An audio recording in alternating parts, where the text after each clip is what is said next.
So we did it for a long time, and it never got old. Yeah. It always was a little bit dangerous. Yeah. You know, and John was pretty great about it. So it wasn't any kind of like theatrical stunt. No. It was true to That's the play. a play that you can do that with. Okay. And if you have the time to do it, it takes a long time to rehearse both. I recommend it. I think you get a lot out of it. He said his favorite comment he'd heard about the entire experience was yours, saying that after the third performance, when you got to switch, it was like the greatest thing in the world because you finally were relieved. It's so refreshing. Everyone like Lee, the bad brother or whatever. You know, everyone's like, "Oh, that's the great part." It's like, no. Actually, after like 3 performances of Lee, you really want to play Austin. Yeah. You know, and we kind of appreciated that. One of the things I was struck by in the notes is that this is a very small, intimate drama. Basically, four characters with a couple of sidebar characters, and that you had, as a director, a long rehearsal process. But you already done this play on the stage. I was wondering, was that a reaction to your kind of insecurity as a director that you wanted to keep rehearsing, or was it helpful? Because I would think that you two would know those characters inside and out. The last thing you want to do is rehearse more. No, that was extremely helpful because the trick is thinking that you know something, and then realizing how much you don't know it.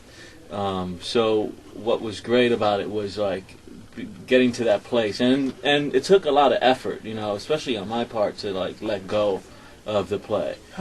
You know, from thinking you know the character inside and out to like little things like rhythms and stuff, and Phil was extremely helpful with like reminding me to, you know, keep it fresh and let's rediscover new things about this story. You know, and the play was rich enough to support that kind of investigation. Yeah, because it's like, you know, it's like one of the major themes of the movie and the story is that, you know, things aren't what they seem like. You know, and so if you just take that approach, you know, with these characters head on and you're honest with it, then there's all kinds of stuff to discover about it, and that's what we did and found. Luckily. Exactly.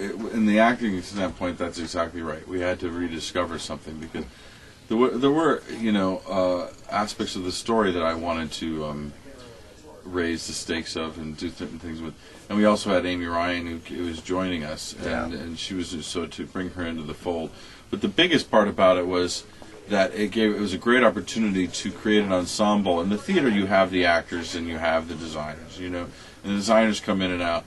But in film, it's a real separate kind of thing. You know, there's the DP over here, and the director, and then the producers over there, the writers over there. Everything's, you know, and I wanted to create an environment of an ensemble environment with everybody. So in those rehearsals, our DP, Matt Hupful, was there.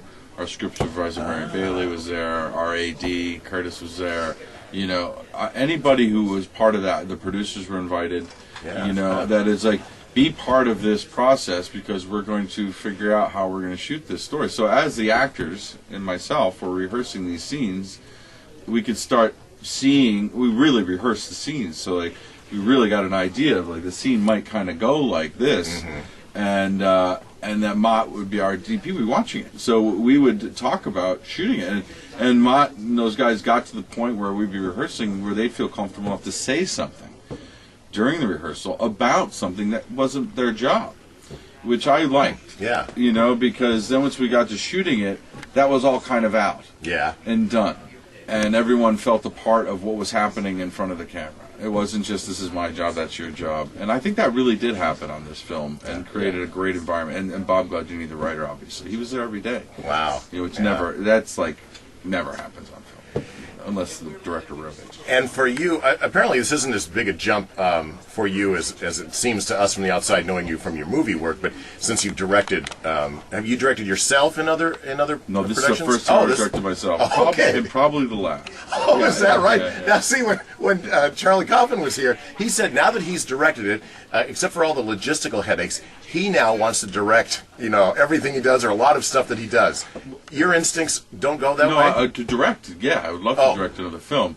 Not direct myself. I see. I don't want to. I don't want to act and direct at the same time. It's not something I want to do too often. If it happens again, it does. But it's not something that I'm gonna. But no, I'm with Charlie. It's an incredibly hard thing because it's a big chunk of your life. It's long days. It's a lot of work, but it's a very satisfying job. And I think Charlie's right. Charlie should direct Yeah. stuff. Well, no, because I think what he writes, and also God, he's constantly creating every day, you know. So he's written this thing, and as you're the ideas are flowing with him. Yeah. And so for him to be in the director's chair helps him. I think Yeah. allow him to keep kind of seeing his thing. You know? And also, you're right. As a screenwriter, you work on it, and then you can film it. As an actor, directing and acting is different than directing and writing, I suppose. Yeah, because people direct the stuff they Yeah. write all the time. I mean, that's pretty, you know. So, at what point did you decide that you wanted to direct this? Did you always know you're going to direct a movie? And if so, how did you end up choosing this particular project as opposed to something completely else, something you weren't in, or something that John starred in, or something? I think in the back of my mind it was, you know, I directed theater a lot, and so I had that in me, you know, and so I was back in my mind. I was like, maybe someday. I don't know. I'm not going to go after. I had too much respect for it to kind of just go in search of it. But I knew, well, if something comes along, and this came along, and it came out of our theater company and everything, so it seemed. And it was actually John's suggestion on one day. We were kind of sitting around this table. He said, "Why don't you direct it?" And I was like, I thought about it for a while, but yeah, it made sense. You know, I was like, yeah, this is the thing to do now, and that'll probably be the next thing I direct too. Will be the same way. I think. Yeah. It's different than me, the actor. Yeah. You know, it's what you and choose. directing in theater is the same way. When I direct, it's really about like, you know, I think I want to do that. Where acting something, I'm constantly in the process of, you know, what am I going to do? Where am I going to go? What do I want? You know, but the directing, it comes along. It makes itself known, I guess. I don't know how much time we have left, so I want to talk about the comedy in the movie. There is a whole kind of in the air, this kind of comedy of discomfort, and there are so many moments of that in this movie. With you looking at this, can you talk a bit about that style of comedy, or how you play that comedy, or how you mind that kind of comedy? Yeah, I mean, one of the things I think about is how, when it comes to the comedy in it, is that we never set out to be funny. Yeah. You know, I mean, and that was a great lesson. You know, we really stay true to these people's lives and this story, and really dig into what's happening and the detail of it, and being honest with it. You know, even that first scene, the dinner scene. You know, the first date scene, if you will, like. That scene, it was like, I never felt like, oh man, I'm going to be so funny in this, or like, Phil's so funny in this, or Amy's so funny in this. Yeah. And you watch it, and it's like, there's some parts, really I watched this like 3 or 4 times, and I just start laughing, and I think you're right. There's something about the discomfort or the awkwardness of something being so real. You know, that's just like, and it's a reflection on the viewer. Yeah. You know, and I think that's what elicits the response. It's a shock of recognition. Yeah, oh my God, exactly. I've been there. Yeah. So, and one of the nice things is, because you're so into your characters, what's funny is the sort of the God perspective looking outside, but you're playing it earnestly. The characters aren't seeing the humor. Right. They're just experiencing the discomfort, and that allows you to play that kind of double level, I think.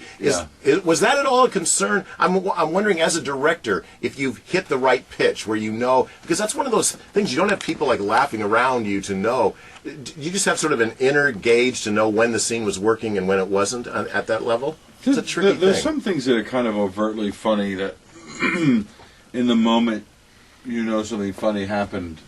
That's what happens a lot, and so that can sometimes send an actor up. Yeah, because they all of a sudden will start to laugh. You know, and that happens sometimes in shooting this film. But it's sometimes what makes someone uncomfortable is that they're aware that what they just did is actually funny, and they don't really want it to be funny. Do you know what I mean? That if you're, you know, that's really what creates the awkward, funny moment. Is that they're kind of aware that what just transpired is pretty ridiculous. Yeah. And they were part of it. They were trying to make a serious point. And they didn't really want to be ridiculous. And so like that stops you from laughing, because you're not, in their life you wouldn't be laughing, but that whole phrase of like, we'll laugh about this later. Yeah. You know, is in this film a lot. I think these characters will probably tell these stories 10 years from now and be like, remember that dinner party when you were in the bathroom and we sang that song, you know, like, that was ridiculous. How'd that happen, you know?